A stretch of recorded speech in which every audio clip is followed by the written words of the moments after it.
ಹೊರಗಡೆ ಥರ ತುಂಬಾ ಟೇಸ್ಟಿಯಾಗಿ ಪಾನಿಪುರಿಯನ್ನು ಸುಲಭವಾಗಿ ಮನೆಯಲ್ಲೇ ಮಾಡ್ಕೊಳ್ಬೋದು.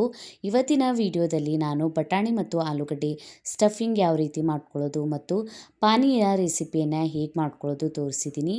ತುಂಬಾ ಹೈಜೀನಾಗಿ ಮನೆಯಲ್ಲೇ ಈ ರೀತಿ ಪಾನಿಪುರಿಯನ್ನು ಟ್ರೈ ಮಾಡಿ. ಹಾಯ್ ನಮಸ್ಕಾರ ಎಲ್ಲರಿಗೂ, ವೆಲ್ಕಮ್ ಟು ಮೈ ಚಾನಲ್ನ ಯಾರು ಹೊಸದಾಗಿ ನೋಡ್ತಾ ಇದ್ದೀರಾ ಚಾನಲನ್ನು ಸಬ್ಸ್ಕ್ರೈಬ್ ಮಾಡ್ಕೊಳ್ಳಿ, ಬೆಲ್ಲೈಕನನ್ನು ಪ್ರೆಸ್ ಮಾಡ್ಕೊಳ್ಳಿ. ಇಲ್ಲಿ ನಾನು ಹಸಿರು ಕಲರ್ ಇರುವಂತಹ ಬಟಾಣಿನ ಸರಿಯಾಗಿ ವಾಶ್ ಮಾಡಿ ಒಂದು 4 ಗಂಟೆವರೆಗೂ ನೆನೆಸ್ಕೊಂಡಿದ್ದೀನಿ. ಇದ್ರ ಬದಲಿಗೆ ನೀವು ವೈಟ್ ಕಲರ್ ಬಟಾಣಿನೂ ಯೂಸ್ ಮಾಡ್ಕೊಳ್ಬೋದು. 2 ಮೀಡಿಯಮ್ ಸೈಜ್ ಆಲೂಗಡ್ಡೆಯನ್ನು ಕಟ್ ಮಾಡಿ ಹಾಕ್ಕೊಂಡಿದ್ದೀನಿ. ಈಗ ನೀರನ್ನು ಸೇರಿಸ್ಕೊಂಡ್ಬಿಟ್ಟು ಕುಕ್ಕರ್ ಮುಚ್ಚಿ 2 ವಿಸಿಲ್ ಬರೋವರೆಗೂ ಬೇಯಿಸ್ಕೊಳ್ಳಿ.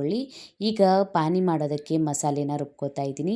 ಹಸಿ ಶುಂಠಿ, ಬೆಳ್ಳುಳ್ಳಿ, ಜೀರಿಗೆ, ಹಸಿಮೆಣಸಿನ್ಕಾಯಿನ ಹಾಕ್ಕೊಂಡ್ಬಿಟ್ಟು ಇದಕ್ಕೆ ಈಗ 1 ಹಿಡಿಯಷ್ಟು ಕೊತ್ತಂಬರಿ ಸೊಪ್ಪನ್ನು ಹಾಕ್ಕೊಂಡಿದ್ದೀನಿ. 1 ಕಪ್ಪಷ್ಟು ಪುದೀನ ಸೊಪ್ಪನ್ನು ಹಾಕ್ಕೊಂಡ್ಬಿಟ್ಟು ಇದರ ಪೇಸ್ಟನ್ನು ರುಬ್ಕೊಂಡ್ಬಿಟ್ಟು ಈಗ ಒಂದು ಬೌಲಿಗೆ ತೆಕ್ಕೋತಾ ಇದ್ದೀನಿ. ತೆಕ್ಕೊಂಡ್ಬಿಟ್ಟು ಒಂದು ನಿಂಬೆ ಆಕಾರದ ಹುಣಸೆ ಹಣ್ಣನ್ನು ನಾನು ನೆನೆಸ್ಕೊಂಡಿದ್ದೆ. ಈಗ ಹುಣಸೆ ಹಣ್ಣಿನ ಸಿಪ್ಪೆಯನ್ನು ತೆಕ್ಕೊಂಡ್ಬಿಟ್ಟು ಬರೀ ನೀರನ್ನು ಹಾಕ್ಕೊಂಡಿದ್ದೀನಿ. ಈಗ ಎಷ್ಟು ಬೇಕೋ ಅಷ್ಟು ಇದರೊಳಗೆ ನೀವು ತಣ್ಣನೆ ನೀರನ್ನು ಹಾಕ್ಕೊಂಡ್ಬಿಟ್ಟು ಸೇರಿಸ್ಕೊಳ್ಳಿ. ನೀವು ಬೇಕಾದರೆ ಮಸಾಲೆಯನ್ನು ಇದನ್ನು ಸ್ಟ್ರೈನ್ ಮಾಡ್ಕೊಳ್ಬೋದು. ನಾನು ಹಾಗೆಯೇ ಯೂಸ್ ಮಾಡ್ಕೊಳ್ತಾ ಇದ್ದೀನಿ. ಇದಕ್ಕೆ ಈಗ ರುಚಿಗೆ ತಕ್ಕಷ್ಟು ಉಪ್ಪನ್ನು ಸೇರಿಸ್ಕೊಳ್ಳಿ. 1 ಟೇಬಲ್ ಸ್ಪೂನಷ್ಟು ನಾನೀಗ ಪಾನಿಪುರಿ ಮಸಾಲ, 1 ಟೇಬಲ್ ಸ್ಪೂನಷ್ಟು ಚಾಟ್ ಮಸಾಲ, 1 ಟೇಬಲ್ ಸ್ಪೂನಷ್ಟು ಬ್ಲ್ಯಾಕ್ ಸಾಲ್ಟ್, 1 ಟೇಬಲ್ ಸ್ಪೂನಷ್ಟು ಆಮ್ಚೂರ್ ಪೌಡ್ರನ್ನ ಹಾಕ್ಕೊಂಡಿದ್ದೀನಿ. ಹಾಕ್ಕೊಂಡ್ಬಿಟ್ಟು ಸರಿಯಾಗಿ ಮಿಕ್ಸ್ ಮಾಡ್ಕೊಳ್ಳಿ. ಈಗ ಪಾನಿ ರೆಡಿಯಾಗಿದೆ. ಈ ಪಾನಿಗೆ ನೀವು ಪಾನಿಪುರಿ ಮಸಾಲಾನ ಯೂಸ್ ಮಾಡಿ ಸೇಮ್ ಹೊರಗಡೆ ಥರ ಪಾನಿ ಟೇಸ್ಟ್ ಕೊಡುತ್ತೆ. ಈಗ ಬಟಾಣಿ ಮತ್ತು ಆಲೂಗಡ್ಡೆ ಬೆಂದಿದೆ. ಆಲೂಗಡ್ಡೆಯ ಸಿಪ್ಪೆಯನ್ನು ತೆಕ್ಕೊಂಡ್ಬಿಟ್ಟು ಕೈಯಿಂದ ಸ್ವಲ್ಪ ಈ ಥರ ಮ್ಯಾಶ್ ಮಾಡ್ಕೊತಾ ಇದ್ದೀನಿ.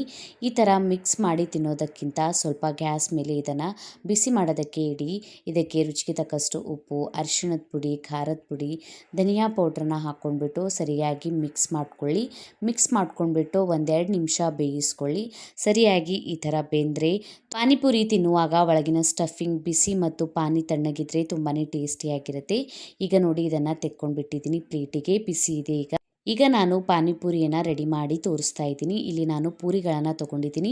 ಈ ಪೂರಿ ರೆಸಿಪಿ ಬೇಕಿತ್ತಂದರೆ ಕಮೆಂಟ್ ಒಳಗೆ ತಿಳಿಸಿ, ಇದ್ರ ವಿಡಿಯೋನು ನಾನು ಅಪ್ಲೋಡ್ ಮಾಡ್ತೀನಿ.